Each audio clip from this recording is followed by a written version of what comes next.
Morning, friends. Welcome back to the channel. I hope all you are safe and healthy at your home. In the last lecture, we discussed what the program evaluation review technique is used to identify the time take to finish a particular task or activity. System will help in proper scheduling and coordination of all the tasks to project. It help of tracking a progress of the task. It identify the leakage of the project. જ્યારે કોઈ project છે એ finish properly ટાઈમસર થાય એ માટે technique develop કરી જેને કહેવામાં આવે છે પ્રોટ. બિઝનેસમાં ઘણી બધી એક્ટિવિટીઝ થતી હોય એ એક્ટિવિટીઝને આધારે તેમાં રહેલા પ્રોબ્લેમ્સ એક્ટિવિટીઝ કમ્પ્લીશન ન થાય એનું પ્રોપર શિડ્યુલિંગ ન બને અથવા શિડ્યુલિંગમાં કોઈ ઇસ્યુ કે પ્રોબ્લેમ કે એરર જનરેટ થઈ હોય એનું એનાલિઝિંગ છે એ પ્રોટ કરે છે. જ્યારે કોઈ પ્રોજેક્ટ નવો છે ત્યારે કોઈ પ્રોજેક્ટ છે નોન રિપીટેટિવ છે ત્યારે અને જ્યારે પ્રોજેક્ટમાં ડિફરન્ટ ટાસ્ક જોડાયેલા છે ત્યારે PERT મેથડ યુઝ થતી હતી. આપણે લાસ્ટ લેક્ચરમાં ગગનયાન અને યુએસ પોલાર સબમરીન સિસ્ટમ કે જ્યાંથી બનેલી એ સિસ્ટમ પ્લસ આપણે બુલેટ ટ્રેનના એક્ઝામ્પલથી PERT મેથડ વિશે સમજેલા. લાસ્ટ લેક્ચરમાં આપણે જોયું હતું એ પ્રમાણે PERT છે એ બેઝિકલી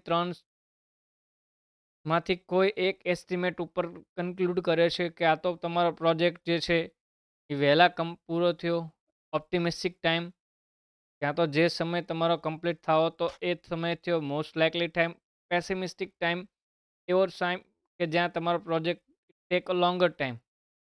તે PERT જનરલી શું કહે છે આ ત્રણમાંથી કોઈ એક મુજબ તમારો ટાસ્ક કે એક્ટિવિટી કમ્પ્લીટ થઈ હશે અથવા થશે તો એના માટે થઈને તમારે જે કાંઈ બી રિસોર્સિસ રિક્વાયર જોઈએ એ તમને વેલ એડવાન્સ ખ્યાલ પડી જાય. સો PERT શું કહે છે ખાલી કે કાં તો તમારો પ્રોજેક્ટ વહેલા પૂરો થશે, કાં તો ટાઈમસર પૂરો થશે અને કાં લાંબો સમય લાગશે પ્રોજેક્ટ પૂરો થતાં, કે એક્ટિવિટી વહેલા પૂરી થશે કે મોડી પૂરી થશે કે એના સમયે પૂરી થશે, એ ખાલી PERT કહે છે આપણને.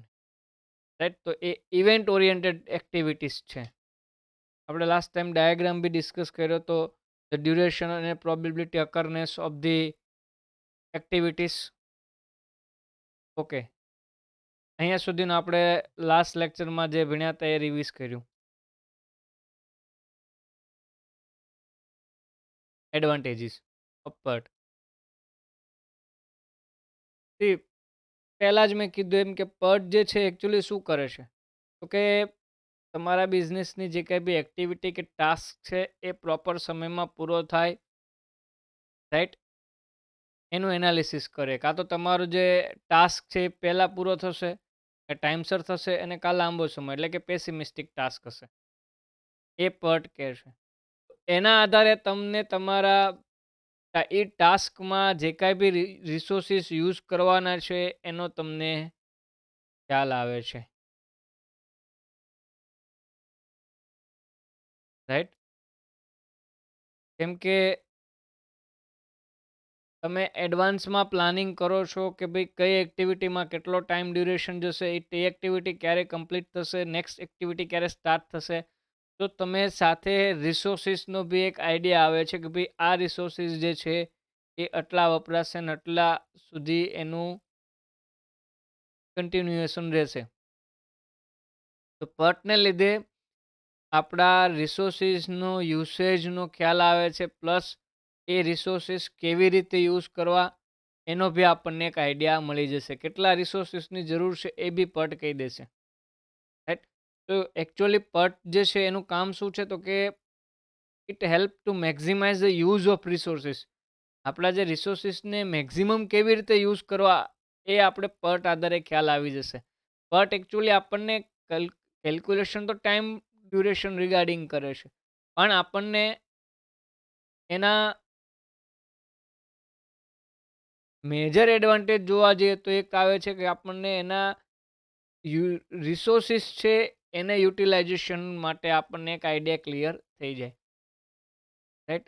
બીજું મેં વાત કરી એમ કે ઈસરો ગગનયાન માટે જે કામ કરે છે એવા કેસમાં કે જ્યાં પ્રોજેક્ટ પ્લાનિંગ જાજુ રિક્વાયર્ડ થઈ જાય છે, તો પ્રોટ છે એ તમને પ્રોજેક્ટ પ્લાનિંગમાં બી મોર મદદરૂપ થાય. કેમ કે પ્રોજેક્ટ પ્લાનિંગ એ એવી વસ્તુ છે કે જો તમે પ્લાનિંગ બરાબર કર્યું હશે તો જ એ પ્લાનિંગનું તમે ઇમ્પ્લિમેન્ટેશન પ્રોપર કરશો, રાઈટ.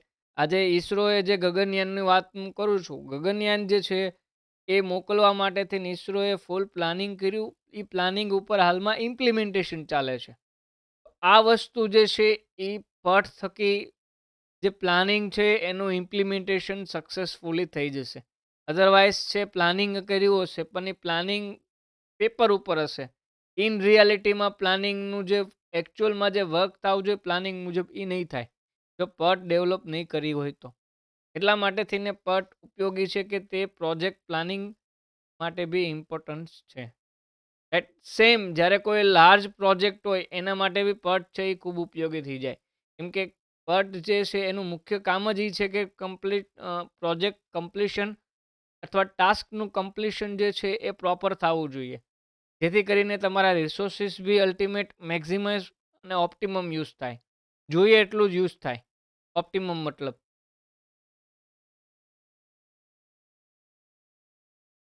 ઓકે, માની લો કે કોઈ ઇવેન્ટ છે કે કોઈ ટાસ્ક છે બહુ પહેલાં કરી હતી, રાઈટ. પછી હાલમાં તમે એ ટાસ્ક કે ઇવેન્ટ ફરીવાર ચાલુ કરી છે પ્રોજેક્ટ કે બિઝનેસમાં, એવા કેસમાં બી પટ ઉપયોગી છે. કેમ કે એ વખતે બિઝનેસ સિચ્યુએશન ડિફરન્ટ હતી, હાલમાં સિચ્યુએશન અલગ છે. તો પટ એકલું એક પેરેલલ ચાલવાવાળી ટેકનિક છે કે જેના આધારે તમારા બિઝનેસમાં બેઝિકલી જે કંઈ બી ડિટેલ ડેટા કે શિડ્યુલ જરૂર પડે પ્રોજેક્ટ કમ્પ્લીશન માટે એ તમને પટ છે એ ઇઝીલી તમને બેનિફિટ કરાવી શકે. એટલે જે લાસ્ટ કે પ્રીવિયસ યરનું જે શિડ્યુલ ડેટા છે એના કરતાં બી પ્રેઝન્ટમાં એકચ્યુઅલ શું સિનારીઓ છે, માર્કેટ કન્ડિશન શું છે, એના આધારે પટ તમને ડિસિઝન લેવામાં સપોર્ટ કરે છે, right. So it is useful even if there is a little or no previous schedule data, right. પ્રીવિયસમાં કોઈ ડેટા અથવા કોઈ ઇન્ફોર્મેશનનો ચેન્જીસ થયો એ પટ કન્સિડર કરતું નથી. એટલે તમને બિઝનેસની actual reality, grassroot reality base ઉપર તમને ડિસિઝન લાવવા માટે એ મદદરૂપ થશે. ક્લિયર? મેં પહેલાં જ તમને કીધું હતું કે બિઝનેસમાં અલગ અલગ ડિપાર્ટમેન્ટ હોય. એ ડિપાર્ટમેન્ટ છે ના જે તે હેડ છે, જે તે મેનેજર છે, એની ઉપર ટોટલ કન્ટિન્યુઅસ મોનિટરિંગ કરતા હોય. Let's an example, selling department છે તો ત્યાં સેલ્સ મેનેજર, માર્કેટિંગ ડિપાર્ટમેન્ટ છે તો ત્યાં માર્કેટિંગ મેનેજર, એચઆર મેનેજર છે ત્યાં એચઆર ડિપાર્ટમેન્ટ, મતલબ કે જોબ અને પ્રમોશન અને સેલરી, લીવ એ બધું જોવે. સેમ પ્રોજેક્ટ મેનેજમેન્ટ છે ત્યાં પ્રોજેક્ટ મેનેજર હોય. પ્રોજેક્ટ મેનેજમેન્ટ છે એ બેઝિકલી શું છે તો કે ભાઈ આપણે લાસ્ટ ટાઈમ જ જોયું કે ક્યારેક કોઈ એક્ટિવિટીઝ જે છે, રાઈટ, એનું પ્રોપર શું કરે છે એ તો કે પ્રોપર યુટિલાઇઝેશન કરાવે છે કે રિસોર્સિસ એ એક્ટિવિટીઝને કેવા હોવા જોઈએ. એ માટે થઈને એ પટ બી ત્યાં પ્રોપર એસ્ટિમેટ કરવામાં પ્રોજેક્ટ મેનેજરને યુઝફુલ થાય છે, રાઈટ. કે ભાઈ કયું કમ્પ્લીશન પ્રોજેક્ટ છે એ વહેલા થશે કે જેથી કરીને નેક્સ્ટ પ્રોજેક્ટ કે નેક્સ્ટ ટાસ્ક કેવી રીતે ઇમ્પ્લિમેન્ટ કરવો, એટલે એને એક બેટર ડિસિઝન મળવા માટે એ એક એસ્ટિમેશન મળે કે જેના આધારે બિઝનેસ જે છે એ કન્ટિન્યુઅસ પ્રોસેસમાં રહે. એ બિઝનેસ છે ને એ કન્ટિન્યુઅસ પ્રોસેસમાં હોવો જરૂરી છે. કન્ટિન્યુઅસ પ્રોસેસ એટલે એવું કે આજે પ્રોડક્શન કર્યું તો કાલે થવું જોઈએ. એટલે તમારે માર્કેટમાં તમારી ડિમાન્ડ ક્રિએટ કરવી પડશે. ક્લિયર? જે આપણે યુનિટ 1માં સારી રીતે જોયું. એ અહીંયા શું કરે છે કે પ્રોજેક્ટ મેનેજર છે એ તમારા જે પ્રોડક્ટ કે ટાસ્કની પ્રોપર એસ્ટિમેશન કરશે અને એના એસ્ટિમેશનના કેલ્ક્યુલેશન માટે પટ છે એ મોસ્ટ સુટેબલ મેથડ છે. કેમ કે પટમાં તમને તમારા ટાસ્કનું ટોટલ કેલ્ક્યુલેશન કરીને આપે છે, રાઈટ? હા, આમાં એ જે એક મેથડ આવે છે જે આપણા સિલેબસમાં છે, CPM ક્રિટિકલ પાથ મેથડ, આનું અપડેટ વર્ઝન છે પર્ટનું, જે આપણે નેક્સ્ટ સેશનમાં ભણશું. પણ અત્યારે પર્ટની વાત કરીએ છીએ. પર્ટ શું કહે છે કે ભાઈ જે કાંઈ બી ટાસ્ક છે એ ક્યારે પૂરો થશે, કેવી રીતે થશે, રાઈટ? એમાં શું રિસોર્સિસ જોશે, રાઈટ? એનું પ્રોપર એસ્ટિમેટેડ કરવા માટે થઈને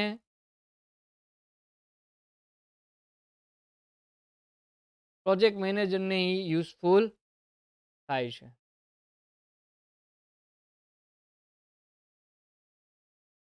ક્લિયર? તો પર્ટ ક્યાં આગળ યુઝફુલ છે? તો એક તો રિસોર્સિસ છે એના મેક્સિમમ યુસેજ માટે, પ્રોપર પ્રોજેક્ટ પ્લાનિંગ માટે. મેં કીધું એમ કે ગગનયાન જે બને છે તો એના પ્લાનિંગ માટે બી પર્ટ જરૂરી છે. જ્યાં લાર્જ પ્રોજેક્ટ છે, બુલેટ ટ્રેન છે, રાઈટ? તો ત્યાં જરૂરી છે. પ્લસ કે જે પર્ટ જે છે એ લાસ્ટ અથવા પ્રીવિયસ ડેટા જે છે અથવા ઇન્ફોર્મેશન ઓછી છે છતાં બી શું કરે છે, પ્રોપર એક્યુરેટ એનાલિસિસ કરીને આપશે. કોના બેઝ ઉપર? On a basing of the data of market condition, right? Clear? મતલબ તમારી પ્રેઝન્ટ માર્કેટમાં શું સિચ્યુએશન છે, base on that you have a PERT take a proper decision. Disadvantage પહેલું, જ્યારે કોઈ કોમ્પ્લેક્સ પ્રોજેક્ટ હોય, રાઈટ? પ્લસ કે એવા પ્રોજેક્ટ કે જ્યાં એકદમ કહેવાય ને કે બધું ભેગું થઈ ગયું હોય, ગુજરાતીમાં કહીએ તો ખીચડો થઈ ગયો હોય, રાઈટ? એવી એક્ટિવિટીઝ કે જે કંપની બી પોતે આઈડેન્ટિફાઈ ન કરતી હોય, કે કંપનીમાં બી અલગ અલગ એક્ટિવિટીઝ છે, એમાં અમુક અનનેસેસરી એક્ટિવિટીઝ બી આવી ગઈ હોય, રાઈટ? પ્લસ કે જ્યારે કોઈ પ્રોજેક્ટ છે એ ડિફિકલ્ટ હોય, કોમ્પ્લેક્સ હોય, એવા કેસમાં પર્ટ છે એનું ઇન્ટિગ્રેશન કરવું એ અઘરું બની જાય. શું કામ? કેમ કે આ એક સિસ્ટમેટિક ટેકનિક છે જે સ્ટેટિસ્ટિકલ ઇક્વેશન ઉપર ચાલે છે પર્ટ, જેના આધારે ઘણી વખત એવું બને કે જ્યારે કોમ્પ્લેક્સ ડેટા આવે, કોમ્પ્લેક્સ પ્રોજેક્ટનો ઇન્ફોર્મેશન આવે, કે ટાસ્ક કે એક્ટિવિટીઝ આવે, ત્યારે એ પ્રોપરમાં જે ફાઇન્ડિંગ્સ આપવું જોઈએ એ ફાઇન્ડિંગ્સ આપતું નથી, રાઈટ? પ્લસ પર્ટમાં અપડેટ કરવું, મોડિફાય કરવું અને મેન્ટેન કરવું એ એક ટીડિયસ અને ડિફિકલ્ટ ટાસ્ક છે, જેના આધારે થઈને તમારા બિઝનેસમાં એ સપોઝ કોઈક નવી ઇન્ફોર્મેશન આવે ટાસ્કની, એ કેસમાં તમારા બિઝનેસમાં એ ટાસ્ક રિલેટેડ ઇન્ફોર્મેશન જે છે એનું અપડેટ છે એ એક લાંબો સમય માગી લે, કેમ કે એ વખતે એક્ટિવિટીઝ કમ્પ્લીશન થવાના નજીક હોય છે. એટલે કાં તો તમારે એક્ટિવિટી એ સ્ટેજની પૂરી કરવી પડે, અથવા અધરવાઇઝ તમારે એમાં ચેન્જીસ કરવો હોય તો તમારે સમય માગી લે. ક્લિયર? પ્લસ ઘણીવાર એવું બને કે પ્રોજેક્ટ જે છે એ સબ્જેક્ટિવ ટાઈમ એનાલિસિસ ઉપર વધારે ફોકસ કરતું હોય, રાઈટ? એનો મતલબ એ કે પ્રોજેક્ટ જે છે એ વધારે પડતું ટાઈમ ડ્યુરેશન ઉપર જ મૂકી દે છે, બીજા બધા અધર આસ્પેક્ટ છે એ નિગ્લેક્ટ કરે છે. માની લો કે પર્ટ જે છે એમાં એક્ટિવિટી કે ટાસ્કનો ટાઈમ ડ્યુરેશન જોવામાં આવે છે, પણ એ ટાઈમ ડ્યુરેશનમાં એ કોસ્ટ કેટલી ઇમ્પેક્ટ કરે છે એક્ટિવિટીઝ, એ એક્ટિવિટીમાં ટોટલ કોસ્ટ કેટલી રહેલી છે, ટોટલ એમાં કેટલું કોસ્ટનું કેલ્ક્યુલેશન રહેલું છે, એ એક્ટિવિટીમાં ટોટલ કેટલો ખર્ચો છે, એ વસ્તુ એ એસ્ટિમેટ નથી કરતો, રાઈટ? એટલે એ એક બાયસનેસ છે. પ્લસ એમાં ઘણીવાર એક્સપિરિયન્સ લોકોનો બી અભાવ જોવા મળે છે, કે જે આનું પ્રોપર કેલ્ક્યુલેશન કરે. એટલે આજે ઓલું પેલું જે રિક્વાયરમેન્ટ કીધી કે ક્યાં જરૂરી ને જ્યાં ન્યૂ અથવા ફ્રેશ એમ્પ્લોઈઝ હતા એવું જરૂરી નથી. ઘણીવાર કોમ્પ્લેક્સ માની લો કે આ ગગનયાન જેવો ડિફિકલ્ટ પ્રોજેક્ટ છે, એવા કેસમાં ઈસરોએ ત્યાં એક્સપિરિયન્સ પર્સન જોઈએ, રાઈટ? કે જેમને સ્પેસ રિલેટેડ સફિશિયન્ટ નોલેજ હોય, એક્ટિવિટીઝનું નોલેજ હોય, એક્ટિવિટીના કમ્પ્લીશન કેવી રીતે લઈ જવું એમને એમને પ્રોપર ગાઈડન્સ હોય, રાઈટ? કે જે બીજાને પ્રોપર ગાઈડન્સ લઈ આપીએ, પ્લસ પોતે પ્રોપર નોલેજેબલ હોય અને બીજાને બી નોલેજનું ડેવલપમેન્ટ કરાવે. એવા કેસમાં પર્ટ જે છે એ સમથિંગ મિસિંગ ફેક્ટર રહે છે. પ્લસ પર્ટ છે એ ટાઈમ ફોકસ મેથડ ખાલી છે. એકલું ટાઈમ મેં કીધું એમ કન્સિડર કરે છે, બીજા અધર ફેક્ટરને એ રેરલી કન્સિડર કરે છે, રેરલી. એમાં કોસ્ટ જેવા જે ઇમ્પોર્ટન્ટ ફેક્ટર્સ છે એક્ટિવિટીઝ રિલેટેડ એ ઇગ્નોર કરે છે. પ્લસ ઇન રિયલ સિનારીઓ જોવા જાઓ, again it is expensive technique. આ એક્સપેન્સિવ ટેકનિક છે. આ ટેકનિકને ડેવલપમેન્ટમાં લાવી એ ફિઝિબલી એકચ્યુઅલમાં એ ઇનએક્સપી હોવી જોઈએ. અધરવાઇઝ શું થાય કે અત્યારે કંપનીને જો આ ટેકનિક એડોપ્ટ કરવી હોય તો they have pay a more money. કેમ કે એમાં super computer plus technology plus market data ઉપર વધારે ડિપેન્ડન્ટ થવું પડે. એના માટે થઈને તમારી પાસે જો એક્ઝેક્ટ એક્યુરેટ ઇન્ફોર્મેશન હોય, ટેકનિકલ ડેટા કે ટાસ્ક રિલેટેડ, તો પર્ટ છે ત્યાં ઉપયોગી છે. એટલે એક્સપેન્સિવની સાથે એક્ઝેક્ટ એક્યુરેશન ડેટા બી જરૂરી છે. જો ડેટા કે ઇન્ફોર્મેશન એક્ઝેક્ટ કે એક્યુરેશન નહીં આવે ટાસ્ક રિલેટેડ, તમારી કેલ્ક્યુલેશન, તમારું પ્રિડિક્શન છે એ ખોટું થઈ જશે. ક્લિયર? પર્ટમાં બીજું કંઈ છે જ નહીં. રાઈટ? ડિફરન્ટ એક્ટિવિટીઝ જે છે એનું મેઝરમેન્ટ કરે છે. પ્લસ એમાં 3 વસ્તુમાંથી કોઈ એક એસ્ટિમેટ ફાઇનલ રિઝલ્ટમાં આવશે: optimistic, most likely time and pessimistic time. એડવાન્ટેજમાં રિસોર્સિસ યુઝ કરશે, પ્રોજેક્ટ પ્લાનિંગ માટે જરૂરી છે, લાંબા પ્રોજેક્ટ કે લાર્જ પ્રોજેક્ટ છે એના માટે જરૂરી છે, રાઈટ? પ્રોપર ડેટા પ્રીવિયસ ડેટાની ઇમ્પેક્ટ નથી કરતું, બટ માર્કેટની કન્ડિશન ઉપર એ એનાલિસિસ કરે છે. મેનેજરને પોતાના ફ્યુચર એસ્ટિમેટ જે છે પ્રોજેક્ટ કે ટાસ્ક વિશે, એની માટે એ એક ડિસિઝન લેવા માટે બેઝ પૂરું પાડે છે, રાઈટ? ડિસએડવાન્ટેજમાં કોમ્પ્લેક્સ પ્રોજેક્ટ કે એવા પ્રોજેક્ટ કે જ્યાં ડિફિકલ્ટીઝ વધારે રહે છે, જ્યાં ડિફરન્ટ એક્ટિવિટીઝ એકદમ કન્ફ્યુઝિંગ ક્રિએટ કરતી હોય, ખબર ન હોય કઈ એક્ટિવિટી ક્યાં કરવી, ત્યાં જરૂરી છે. ત્યાં પર્ટ છે એ ઉપયોગી નથી. પ્લસ એમાં ડેટાનું મોડિફિકેશન કરવું, મેન્ટેન કરવું અને અપડેટ કરવું, એ બી એક ડિફિકલ્ટ ટાસ્ક છે, રાઈટ? ટાઈમલી ફોકસ મેથડ છે, બીજું બધા ફેક્ટર ઇગ્નોર કરે છે અને એક્સપેન્સિવ. ક્લિયર? તો આ આપણે પર્ટ જોયું.